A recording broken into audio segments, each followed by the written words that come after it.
Welcome back once more. And in business, 280,000 youth across the country are set to benefit from training that will increase their skills to improve employment and earning opportunities for people between the ages of 18 and 29.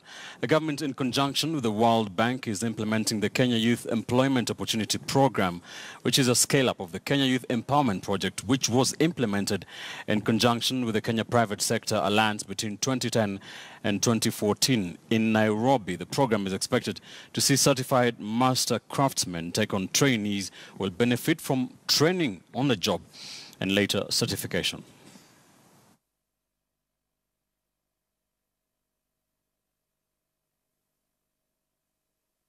I'm delighted to know that as an authority, we are proactive enough and have already carried out similar forums with trainer in other implementing counties, namely Nakuru, Mombasa, Kisumu, and Kwale. The hosting of this activity demonstrates NITA's commitment to promote the highest standards in the quality and efficiency of industrial training, as well as to ensure sufficient supply of properly trained manpower at all levels in our economy.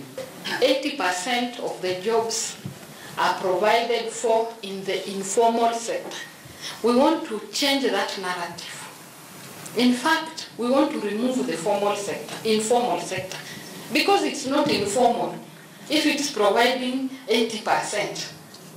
Yes, and you are playing a big role in changing the informal to formal.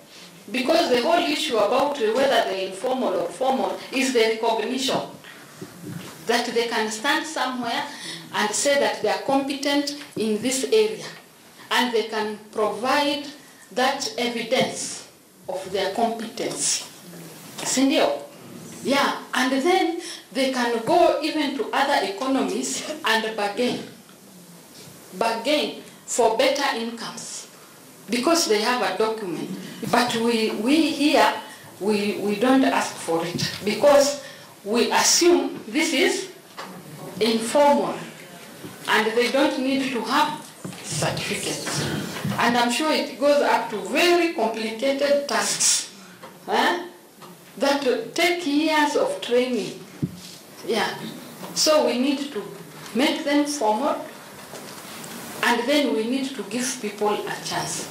If you are a master craftsman, you need about 10 people in your premise, even if it's in your home, who are working with you. Then you nurture them to become independent.